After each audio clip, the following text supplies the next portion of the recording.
Good afternoon, and welcome to Expose Yourself to Art, a show that looks at the creative experience by inviting artists from various genres to come on with us and talk about their life and their art. With me, as always, is my co-host, Linda Scheller. Come on in, Linda. How are you today? Fine, thank you. How are you, David? Great. Hey, today we have one of the true cultural icons of Modesto coming on our show, Mr. Paul Tischer. Now, he's been around so long. Well, I shouldn't say that. That's, I don't mean it quite like that. But he has produced over 100 musicals in Modesto over a course of over 50 years. And I guess the question is, were you ever associated with any of his shows? Yes, I was in me in St. Louis. It was a delightful experience. I was Katie the Irish maid, and I had a solo, and it was just great fun. And you were in some of his productions, I think? Yeah. Which ones? I can only remember three. There might have been more. Brigadoon and Damn Yankees and Scarlet Pimpernel. All right. And our tech person, Linda Knoll, who's an artist in her own right, but she helps out with a technical part of the show. I understand she was in a couple of Paul shows too. Linda, can we see you? Can you come on? There you are. Hello. So tell us about your experiences with Paul. Well, the last couple of years of my high school career, I sang in the chorus in 3 different productions. I was in Bye Bye Birdie was my first one, and then I was in South Pacific and Oliver in 1980. Right. So yeah, it was quite a long time ago, but it was a wonderful experience. So the three of us just go to prove the vast influence Mr. Tischer's had on the art of our community. So why don't we just bring him on? There you are. Hi, Paul. Welcome. Welcome. Thank you very much. I appreciate the invitation. Yeah. Okay. So anyway, we've just been talking about how, your influence is kind of broad in this community. I mean, we've all worked with you. Anyone who's done musical comedy in this area, you've obviously touched them. You've had a great influence over the years. So we really appreciate you being here. Well, thank you for the invitation. I appreciate it. Sure.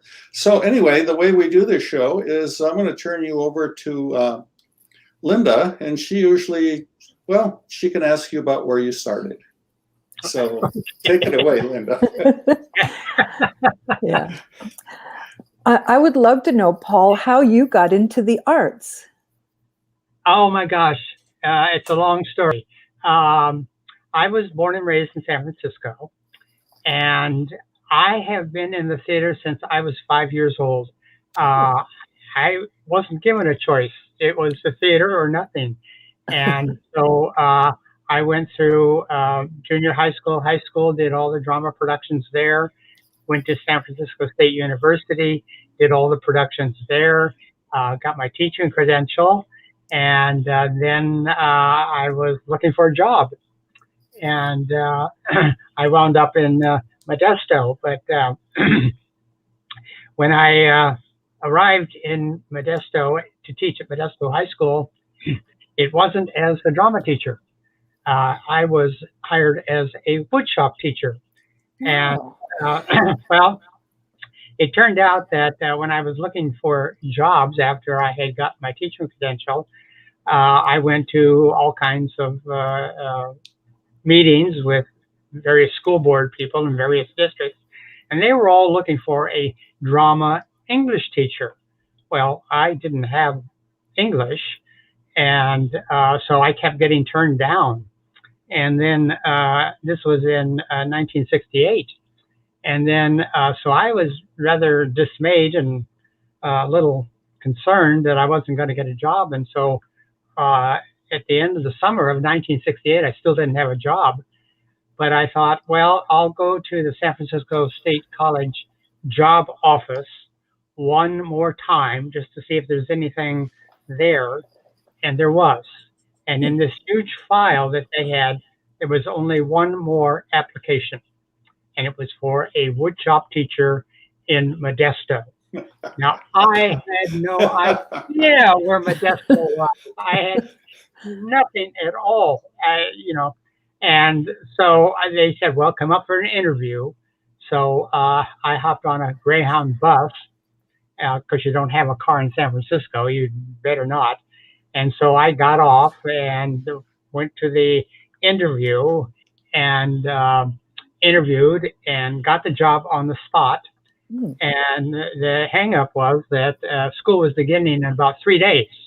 So I only had 3 days to get ready, find a place to stay, and start teaching woodshop. And I let the principal know at the time that I was really a drama teacher and I wanted to teach drama, and I was only going to stay in Modesto for 1 year. And he understood that. Well, in December of 1968, I got called down to the principal's office. And I thought, oh gosh, what have I done now? And he was very blunt. He said, would you be interested in taking over the drama department here at Modesto High School? Ah! And I thought, what? Talk about an understated question. And of course I said, yes, of course. And it turned out that the current drama teacher had just gotten a credential in another area in counseling, and he was going to move into the counseling department. So I took over the drama department in the spring of 1969 and lasted for 45 years. Wow. And did all kinds of shows. And then in 1968, I had 3 years of students who had graduated. They came to me and they said, Mr. Tischer, can we do a show this summer? And I thought about it. Well, I guess so. So I went to the principal of the school at the time. I said, they want to do a show. Can we do a show here? And the superintendent of the school said, sure, go ahead, do a show. So the idea, of course, was this was a one-time only event. We were only going to do it once. So Robert Wing from MJC was the music director, and we did a show called The Boyfriend, which was very popular at the time. The show takes place in the 1920s. Well, the show was enormously popular. We had big audiences, and so then at the end of the run, the cast came to me and said, oh, Mr. Tischer, what are we doing next summer? Which kind of threw me for a moment, and I thought, well, okay, let me get back to you. And so the second summer we did West Side Story, and it was a fabulous cast. I just had a great cast, and it was just assumed that after that, every summer we were going to do shows. The third summer, we started doing a second show, which we've maintained all the way to the present. We do 2 musicals, and 52 years later, here we are. Here we are. Wow. So that's kind of the bizarre history. And I've enjoyed every moment of it and had great time. Back in the beginning, besides directing, what other jobs did you have when putting on these productions? Well, of course, I was also the head of the drama department at Modesto High School. So I did 3 or 4 Modesto High School shows during the school year, and then the 2 summer shows during the summer. Within those shows, though, I mean, did you design and build the set? Did it all? Well, that's where my industrial arts worked out. I was able to do that because I was credentialed and knew all the safety factors and so forth. So I could build all the sets. We had at Modesto High School 1 stagecraft class of a lot of guys and girls, and they built the sets and painted the sets. And we did some really, really great shows and had a good time. Yeah. How about the lighting, the wiring? Did you do all that yourself as well? Well, when I got to the Modesto High School auditorium, well, one of the first things I got, when I first saw the auditorium, I thought, gee, this theater looks familiar. And then I realized that it was almost an exact copy of the theater at Abraham Lincoln High School in San Francisco, where I attended. Oh, Both theaters were built at the same time, and I'm almost sure they used the same plans.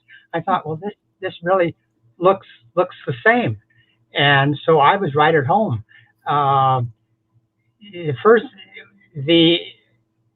rigging of the stage and the lighting was very elementary. And so the first thing I did over a period of a couple of years is I redid all the rigging and took out all the old rigging and put on all the new rigging, and it's still there today. And the same thing with the lighting. The original lighting had an old dimmer board with great big handles that you had to pull down, and very elementary. And so around maybe my 10th year at Modesto High, I proposed that we needed to put in a new light system. And so we completely redid the lighting at Modesto High School. And to this day, it's one of the best lighting systems around. It's wonderful. And we've updated it since. Now, instead of those big dimmers, now everything's done by computer. You punch a button and everything happens on stage. But yeah, so I completely redid. Right now, frankly, I think the Modesto High Auditorium is probably one of the best high school theaters in the state. It is. Of course it is. It's named after you. Well, yeah, It couldn't be anything other than just great. Yeah, that came as a little surprise. I got called into a Board of Education meeting, and I didn't know what it was going to be all about. And they said, we're going to name the Modesto High School Auditorium after you. And I was just absolutely floored. And I was very appreciative and very thankful. And so I'm just enormously pleased with that. Well, I stayed there for 45 years. Yeah. So I kind of put my signature on the theater. Sure. When you started, it wasn't Modesto Performing Arts. It was some other organization. No. Well, like I said, other name.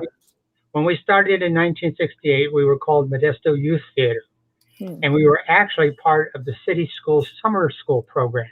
Oh. And so all the kids who were in the shows were getting summer school credit. And the city schools loved us.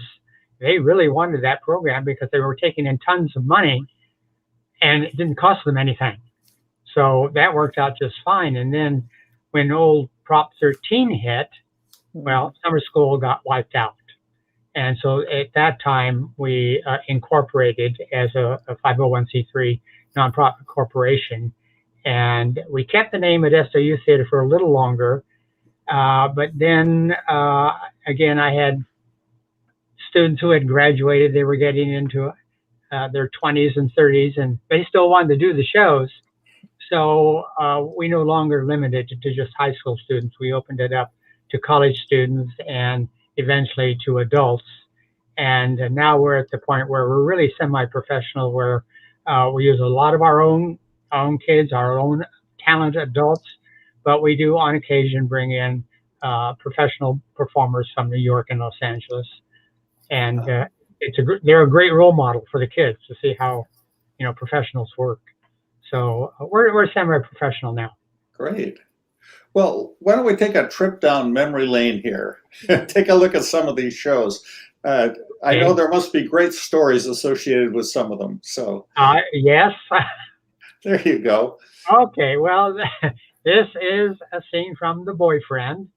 You're in 1968, and I don't know too many of them are still around, but it was a wonderful show.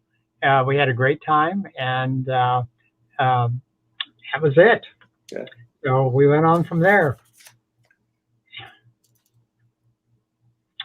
This was the first of 4 Olivers that we did. Oliver was another great show. This is David Schuber as Oliver. He was our first Oliver, and this was in 1969. So you can kind of guess how old he is now. Oliver is one of our more popular shows, and I like it because it involves a lot of little kids. You know, they all become the workhouse kids, and they just have a great time. And for some of them, it's a start. They start there, and then they grow up, and they keep doing our shows until they're in their teens and adults. So it's a good beginning for a lot of kids.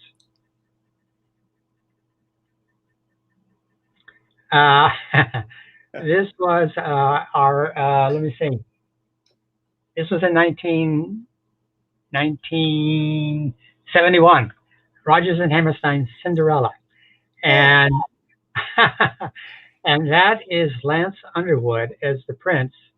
And I don't remember if he was still in school or whatever, but he still lives in Modesto, and he's now, or has been, a teacher of drama at Roosevelt Junior High School, and has done very well. So he got a start here and went on, and it was a great production. I had fun with it.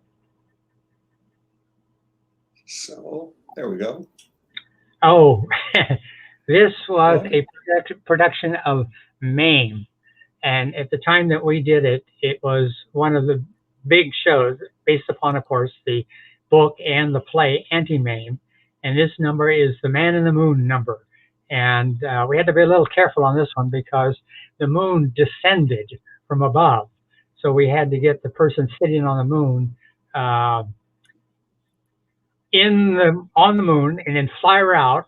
And then when the lights came up, she flew in and sang Man in the Moon. Oh. And it was a fun show. We had a good time with that show. Oh, 1976. Around 1974, I got together with my music director, Dennis Clark, and I said, Dennis, you know, we have our bicentennial coming up. I thought, wouldn't it be a good idea if we created our own bicentennial show showing 200 years of America? And so we got together with Jim Madison over at Downey High School. And we asked him, he said, well, now, Jim, would you be interested in writing a show for us? We have no theme, but would you be willing to do that? And he said, yes, of course. And then it was his idea to call it the Grand and Glorious Fourth, because every scene starting in 1776 up to 1976 took place on the 4th of July. And this was the finale. This was the entire cast. And I can't remember what the final number was, but it was, I think it was maybe America the Beautiful or the Star Spangled Banner. But this was the entire cast in red, white, and blue. And we had a great time. It was a huge show. But like I said, starting in 1776, every scene took place on July 4th of whatever year that was. Yeah, we had a great time with that show. Oh, this was the first of 4 productions of West Side Story. This was done in 1969, and West Side Story to me is probably the best musical ever written. Some people might debate that, but I think it's just a terrific show. Of course, Leonard Bernstein. And the lead character, of course, is Tony. And here it's played by Michael Johnson. He's going to be a little embarrassed to see this picture, maybe. He was great. Michael went on to do a number of shows with us. He was fantastic. And then he eventually became the drama director at Downey High School. And he stayed there for a number of years and has only recently retired, but just a terrific person, and it's interesting because we sometimes recorded the shows. And of course, we didn't have DVDs in those days or video cameras, but we did make a audio recording of this show. And I made a CD of it recently, and I'm going to give it to Michael so he can hear what he sounded like in 19. Oh, No, well, of course, audio recordings at that time were, reel-to-reel tape, so it's not really sophisticated like it is today. But you get the idea, and I think he's going to enjoy hearing it. But like I said, West Side Story became almost a signature show for us. And you're going to be doing that again, right? We're going to be doing it again this summer, and we have another great cast. I've had so many kids, boys, girls, go through this show. They've grown up now, and I've had 4 Tonys. I have a 5th Tony coming now, and like I said, I think it's the greatest musical ever written. The music is gorgeous, and it's just absolutely thrilling. I just get a wonderful. And this year, the show is going to be choreographed by Renee Davidou, who is the artistic director for Central West Ballet. And we've always had great choreography, but Renee is just absolutely exceptional. And I know we're just going to have the best choreography for this show. And of course, it's a big dance show. Right. So, and he's excited to do it, and we're going to have a great time. Yep. I'm not going to miss it. It's going to be great. This is from. This was done at one of the first shows we did at the Gallo Center for the Arts. This is Cabaret, and it's just a fun show, and we just have a good time with it. Mm-hmm.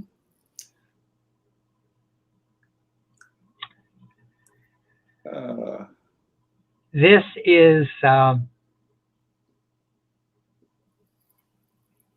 what is I'm this? trying to think here. Oh, 42nd Street. Okay. Oh. Yeah, this is 42nd Street, which we've also done 3 times. It's a big show. A lot of dancing, wonderful numbers, big chorus numbers, as you see here. And don't be surprised if I do that show again, too. But it really is a really wonderful, a lot of tap dancing in this show. And we have a lot of fun with it. Yeah. I was going to ask you about that. You seem you like dancing. Are you a dancer? I know. No, I've seen you dance. So. Oh, you've opened up on it. Ever since I was a little kid, I wanted to dance. I really did. Unfortunately, the arts in my family, and I have 3 younger brothers. Arts weren't just part of our family, and so if I had said that I wanted to take dance lessons, they would have kind of gone like, "What? You're nuts!" Yeah. Oh, I never did take dance lessons. I think I'm pretty well coordinated. I think I probably would have been pretty good, but in the in the mid 90s, I did take 2 years of ballet class. I went to a ballet studio in Oakland, and I just told myself I've got to take some dance lessons before I get too old. And so I did. I did it twice a week, and that was a long trip to do those dance classes. But I did take 2 years of ballet, and frankly, I loved it. And unfortunately, then of course you're much too old. If you're going to be a ballet dancer, you've got to start when you're 10, 11, and 12. Right. But I had a great time, and actually in our early shows, I did all the choreography for the shows like Music Man and so forth, and The Boyfriend and so forth. So I have a good sense of dance, but now I turn it over to other people. Well, your love of dance, I mean, it shows up in your shows. You had some great dance shows. I love big dance shows. Yeah. I really do. I mean, you have Oklahoma and all the other just crazy dance numbers. They're fun. So I just love it. Well, let's move on here. Where are we Oh, going? Whoa. okay. This is Beauty and the Beast. We've only done it once, and this is more recent. And these are the teacups. And the little teacup there is Tovey Wayne. And Tovey started with us when he did A Christmas Carol with us. And he played the little boy. And then he was in a number of our shows. And this was one of his later shows. And he went on to New York, became a major dancer, and has appeared on Broadway as a dancer, most recently in the production, I think I'm right, of Newsies. And I am just thrilled because he was just a great kid to work with. So he was one of them that went on and did Broadway. Yeah, one of many that you nurtured, and they went on to great things. Yes. The list is fairly long. We'll get to some of them as we go on. Okay, yeah. Beauty and the Beast. Chelsea Costa there, and just a scene from Beauty and the Beast. Yep. Gypsy, of course, based upon the show, the story of Gypsy Rose Lees. This was done at Modesto High School, and of course you had the big ramps and so forth that they walked out on. And again, this was Chelsea Costa, who was in a number of our shows, who played Gypsy for us. Okay. Okay. Oh, I recognize this. Yeah. Okay.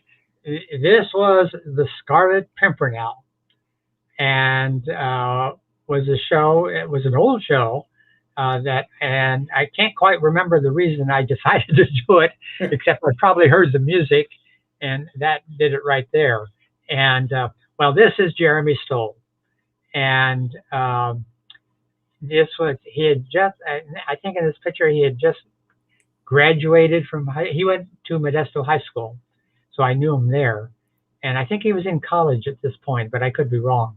But of course, he did this show, and then went to New York, and now he's been doing the Phantom of the Opera for a great number of years. He's one of our major stars, and so he does that show. Of course, they've been in hiatus for a year, but he'll do several months of show, and then he will take a leave of absence for a month or two and go do a show at some other professional theater and then come back. But yeah, Jeremy and he's a sweetheart. Oh my gosh, absolutely delightful. Yes, I was in a show with him, and I think you're right. He had just moved to New York not too long before that and came back to do this show with you. Oh, okay. Yeah. Okay. So. Yeah, well, like I said, I've known him since he was in high school. Yeah. Oh, look at this. Well, now this is Man of La Mancha, which is another show I've done 2 or 3 times. And the backstory here is that I was going to visit New York this was many years ago. And someone said, well, you need to go and visit a former person from Modesto who's a performer. I said, well, okay. So I went there and I was introduced to Buck Townsend. And I did not know Buck, so we met in his apartment. And I said to Buck, I said, well, why don't you come out to Modesto and do a show for us? And he was eagerly agreeable to that. And so we left it there, and later I called and I said, well, what show would you like to do? And I said, well, how about Man of La Mancha? I said, that seems to be the perfect show for you. and he jumped at the opportunity. And so that was the first of many appearances in our show of Buck Townsend. He went on to play it, I think, a second time with us. And then he did a number of other roles with us. And then after years, he developed his own opera company, Townsend Opera Players. And yes, but Buck was fun to work with. That's putting it mildly. But he was just a fabulous performer. And of course, he had a great voice. And I can't think of really many other people who can play the part as well as he can. Right. But he played it for all it's worth, and he was just fabulous. Yeah, that part was made for him. Yeah. And it just occurred to me that you played a big role in the development of so many young people, but you played this wonderful role with him. You brought him back to Modesto. Yes, indeed. Yes, Yeah. I did. And, several times, and pretty soon here he is back with us and starting his own opera company, which Yeah, I was absolutely delighted that he was starting an opera company, because we did not have one in Modesto. And then when he started the opera company, I worked with him for quite a few years with the opera company. I helped him with scenery and lighting and everything, and so we had a good relationship, and I enjoyed working with Buck. Oh, boy, there it is. We skipped a lot of years here. Yeah, you did. This is the cast of Newsies. That was our last production that we did before the pandemic hit. And this was just the most thrilling show. I've done a lot of shows, like 150, but for some reason this one just hit the dot right there. I had a great group of boys, really. If you're familiar with the show, Newsies, the whole cast is boys. They're supposed to be a paper delivery boys. And so it's a huge dance show, Dave, like you said. I like big shows. Yeah. And I saw the show in San Francisco on tour. And I was just bowled over by the show. And I thought, I have got to do this show. But of course, you have to wait for it to be released. You can't just do the show. You've got to get the rights to the show. And so when I got the rights to the show, man, I got the contract right away. And I had auditions, and I thought, oh gosh, I'm going to be lucky to get 7 boys. I said, I need 20, 25 boys. Where am I going to get them? And man, did they show up. Every single boy. We had 25, 30 boys show up. And of course, I cast all of them. But some of them did not have dance experience. So I did something that I've never done before. The show was in August. And I took the boys in January, and I said, boys, I'm going to give you dance classes starting in January. So excuse my yours, or whose is that? Hello. Well, okay. That'll go away.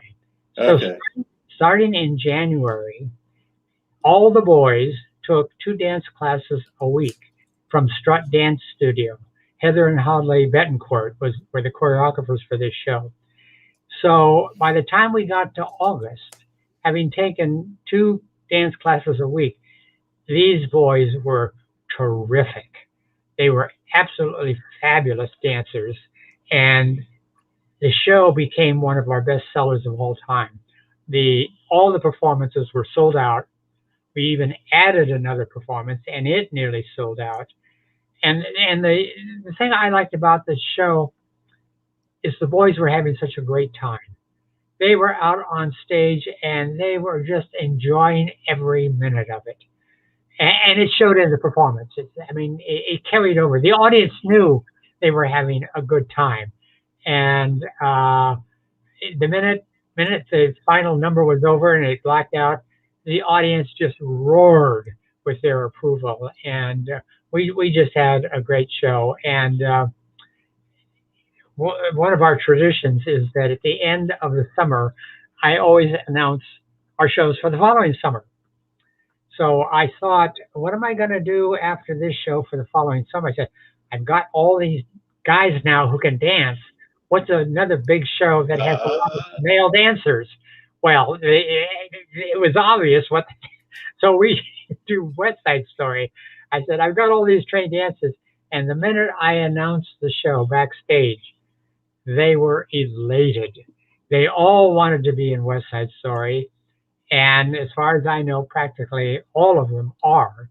And then, of course, we had the tragedy hit, and I had to tell the boys, I'm sorry, the show is canceled for 2020. And there were a lot of dejected boys. And so I said, well, guys, don't worry. I said, we're going to do the show in 2021. And I said, if you're still here in 2021 and you're available, you're in the show. And the show is completely cast. I mean, we've got the guys, we have the girls, we have all the leads, we have the Anitas and so forth. So the show is fully cast. And so I'm crossing my fingers and holding my breath that in August of this coming year, 2021, we're going to do West Side Story, and it's going to be a fabulous cast. We're just going to have the greatest time. Look wonderful. Hey, could we go back a picture? Because I just saw someone made a comment here. Could we go back to the Man of La Mancha? Someone asked if that was Buck or if that was Kurt Nelson. And I just, if it was Kurt Nelson, I wanted to give him credit because he's another. With all the makeup, I can't tell. Okay. It might. There are some other pictures here that I definitely. A Buck, right? You may be right. I don't know. This was somebody who's viewing. They just typed it in and said, "Isn't that Kurt Nelson?"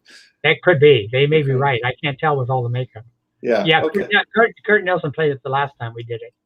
Okay. So we'll find another picture of Buck. Buck. Yeah. I just wanted to give Kurt credit. If yes. that was Yeah. him. Absolutely.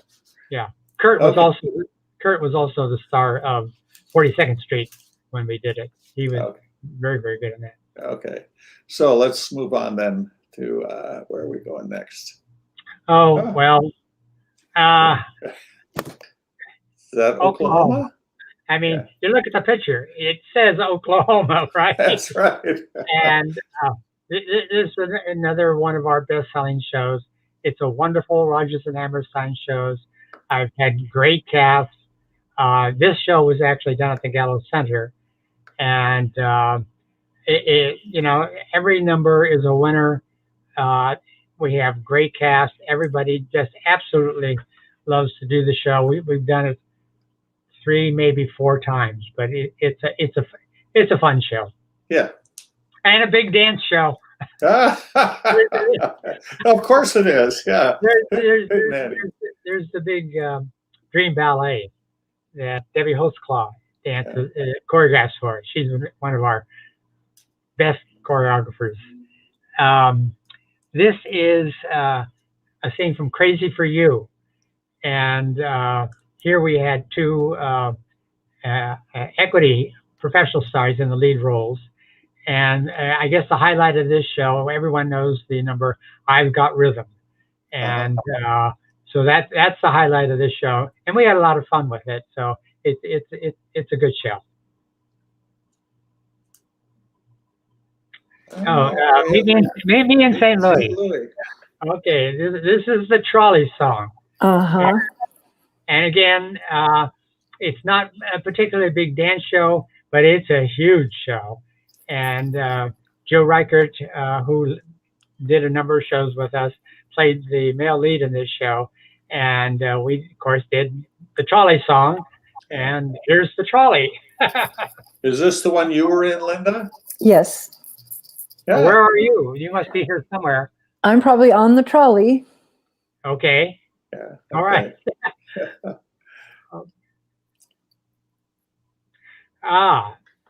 Nobody knows that there actually is a second version of Phantom of the Opera.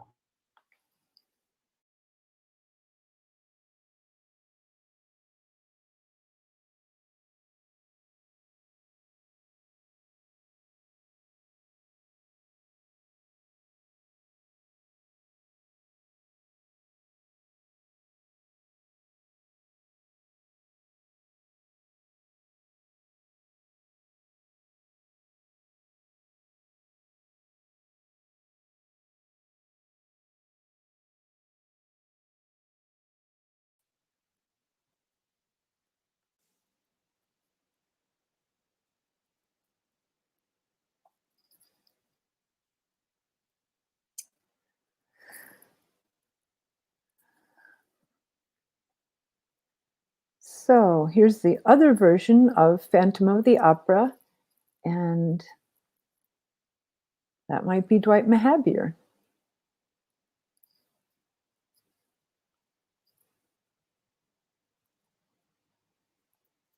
Any minute now, David and Paul will rejoin us.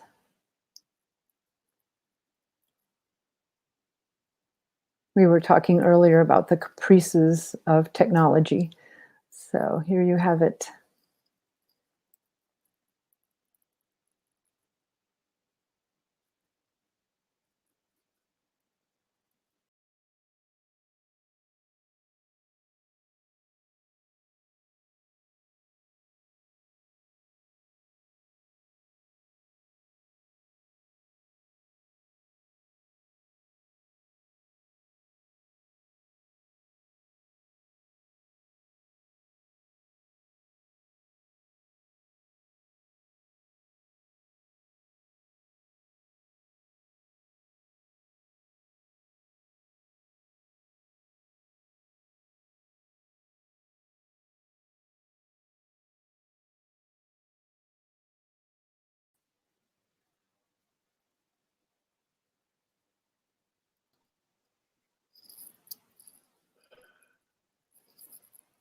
Can you hear me? I can hear you, David. Welcome back.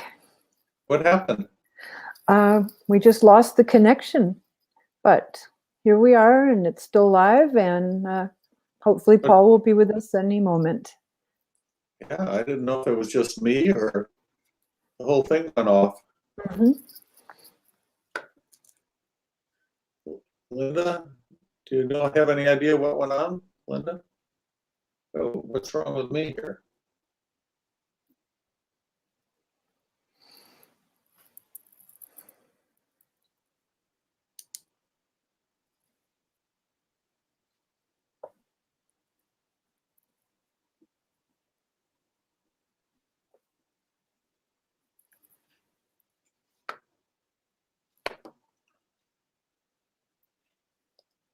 Well, I'd been wanting to ask Paul what he was thinking might happen with the pandemic, but I'm glad to hear he's moving forward, or hoping very much to, and has a show all cast and ready to go.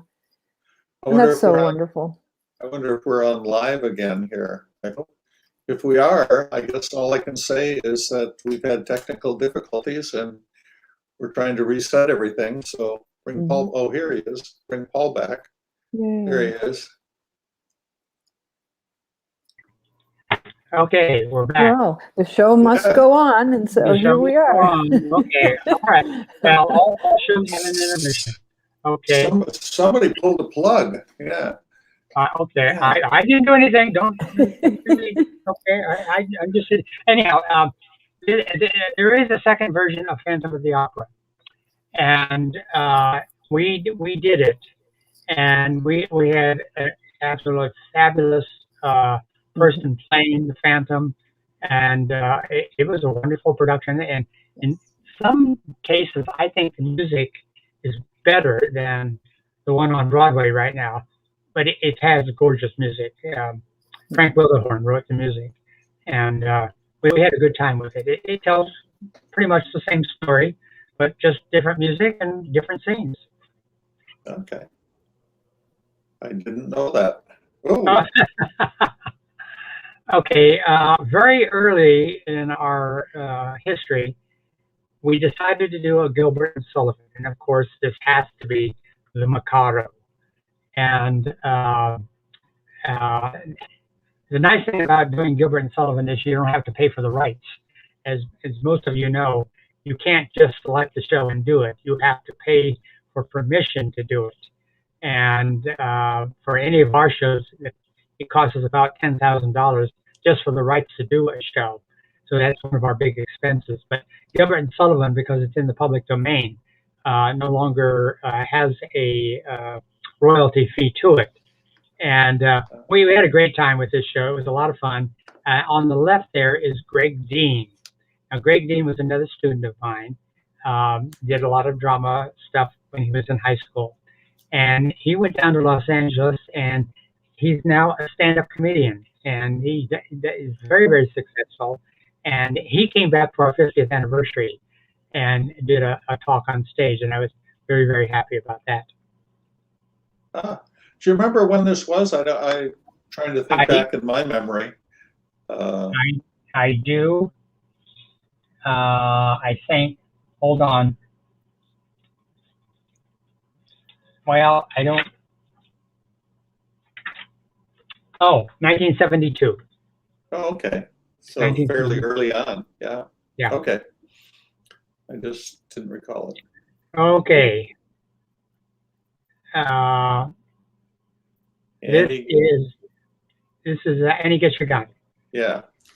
And Karen Locko, a very young Karen Locko, played Annie. She was absolutely terrific. She's probably one of the best female performers I've ever had on stage. And she was just terrific. She did all kinds of shows with us. And Right. she eventually taught at Downey High School for many years, did absolutely terrific productions there. And then on the right is almost our iconic performer. This is Terry James. And Terry James started with us almost at the very, very beginning. And I think I think he did like 15, 20 productions with us. And he played every part that you can imagine. He did Showboat. He played Ravenel in Showboat. He was just a terrific performer and had just the most outstanding voice and just really nice to be with too. And he was a lot of fun. And he's now in Chicago, where he is the production manager for the big musical theater opera company in Chicago. And they bring in all the big and produce all the big professional musicals. And I haven't been in contact with Terry for a while, but yeah, he's one of the stars that I'm just terrifically proud of. He just did very well, and God, he had a great voice. So Great. Okay. Oh, okay. Bye Bye Birdie. I recognize Okay, this. yeah. This is the iconic scene from Bye Bye Birdie, the telephone scene. Everybody in their little cubicles are on their telephone and singing to each other. And this was the latest production we did at the Gallo Center for the Arts. And of course, this is about the rock singer who gets drafted into the Army, which was kind of a takeoff on Elvis Presley getting drafted into the Army, which was a big deal when that happened. And so they wrote a musical about it. And the whole basis of the musical is about this rock singer getting drafted into the Army. This is a fun show. And it's a big dance show. And, yes, it is. Yeah. And I don't know if we have a picture, but Morgan James, who was known as Morgan Grennerwood then, played the female lead in the 1970 production of that. And she went on to perform professionally on Broadway. And I haven't heard from her recently, but she's known now as Morgan James, and just is another absolutely terrific performer. Did very well. Okay. Showboat. Yes. We did this very early in our run, and we've only done the show once. And quite frankly, I would love to do the show again. The show, Jerome Kern, of course, 1927. It's considered the first American musical, as opposed to the operettas that preceded it. And this is a landmark show, no matter which way you look at it. And of course, you have the black actor who has to play Joe, and we contracted with William de Valentine. He was from Stockton, I believe, and of course, the major song is "Old Man River," and he was sensational. And it was another great show. Another show. The music is gorgeous. I would really love to do it again. But he was terrific. Okay, now there's Buck. There's Buck for sure. Yeah. Okay, doing his Man of La Mancha scene. Yeah. And who's with him there? Phil he looks Fincher. familiar. Phil Fincher, yes. Phil Fisher. He's done a lot of shows with you, right? He's done a lot of shows with us. Yeah. And he played Sancho here. And just, he was a terrific performer. He hasn't done shows with us recently, but he was in nearly every show for, 30 years? Yeah. Something like that. Yeah. There he is again. Yep. There's Buck. This was Shenandoah, and he played, of course, the father of the clan.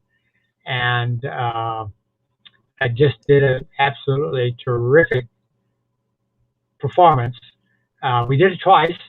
I don't know if this is the first time or second time, but it was another one of his landmark shows. We had a really good time. Yeah. Okay. Ooh. Okay. If you have Oliver and you have all those little boys, you have to do a show with all the little girls. And so there's no other show other than Annie. And I don't remember exactly how many times we've done it twice, maybe 3 times. We just did it again in 2020. And, it's a great show. It's got songs that everybody knows. Tomorrow probably is the most famous song from the show. But here is the opening song. It's a Hard Knock Life, all the little orphan children. And it's just a fun show, and audiences love it. So we have fun with it.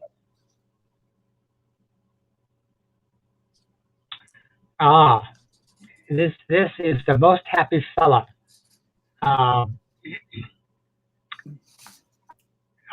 For this show, it's the lead role is operatic. I mean, you have to have someone who can sing opera. And so I'm sorry, I can't remember the name right now, but he was a professional performer, and he had understudied the lead role on Broadway in New York. Robert Weedy was the original lead role, and he understudied it. And he came out and did the show for us, and just did a terrific job. Absolutely fabulous job.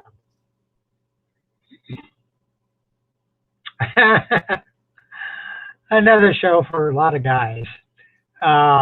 Of course, this is Peter Pan, and we have a lot of fun with that show. As a matter of fact, I'm going to bring that show back again too. Obviously, in the center is Captain Hook, and I can't remember which Captain Hook this is. He's got so much makeup on it, I can't tell the difference.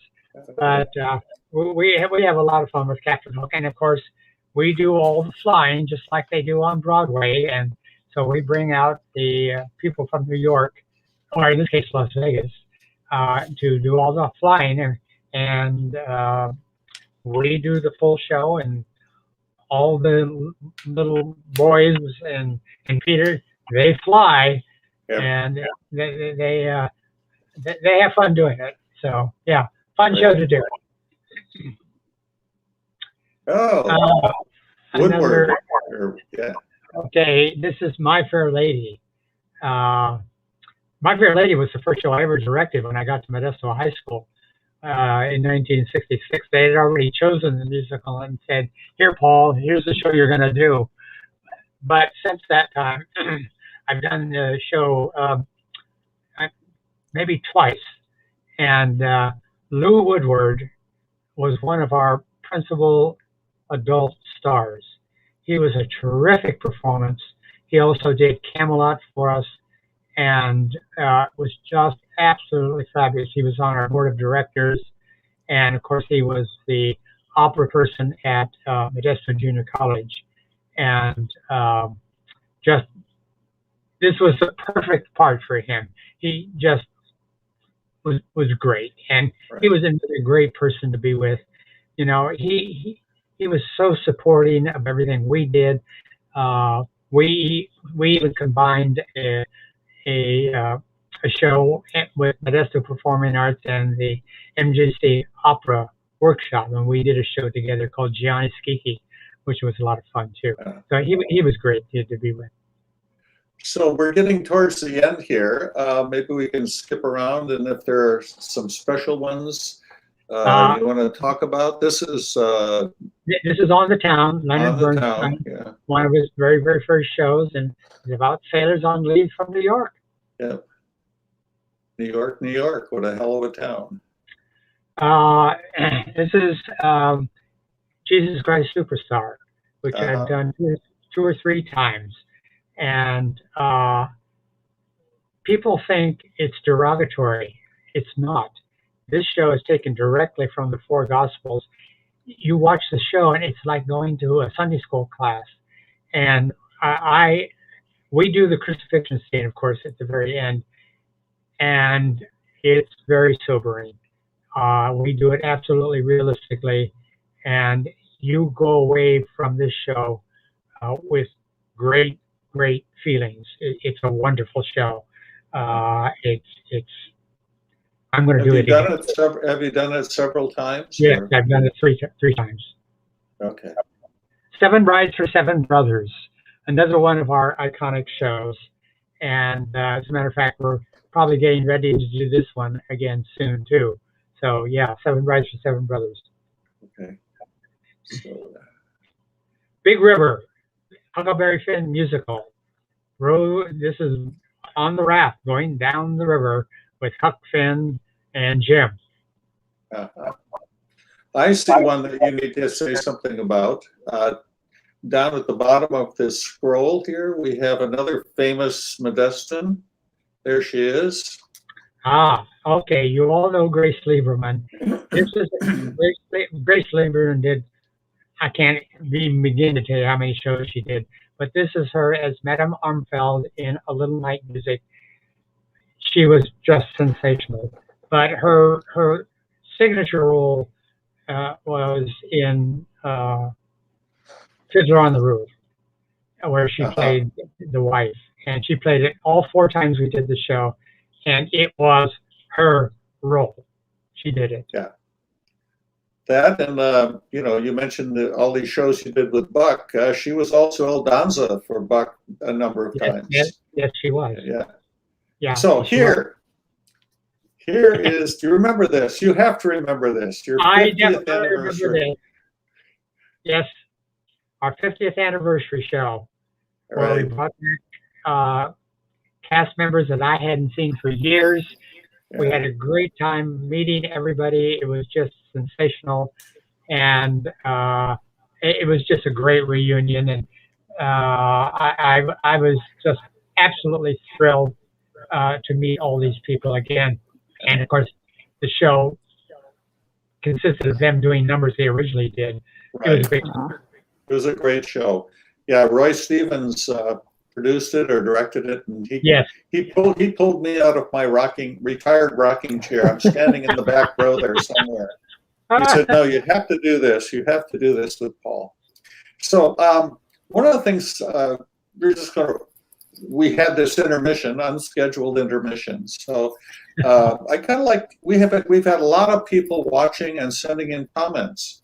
And I think it'd be nice for you to see some of these comments. Oh, yeah. People are trying to think where they are here.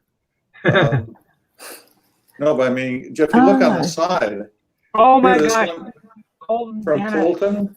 Oh my gosh, yes, Colton. Oh, one of my great stars. Again, he started at Modesto High School as a drama student there. And he did so many shows with us. Oh, I absolutely love Colton Bennett. He's just a terrific person. Yeah.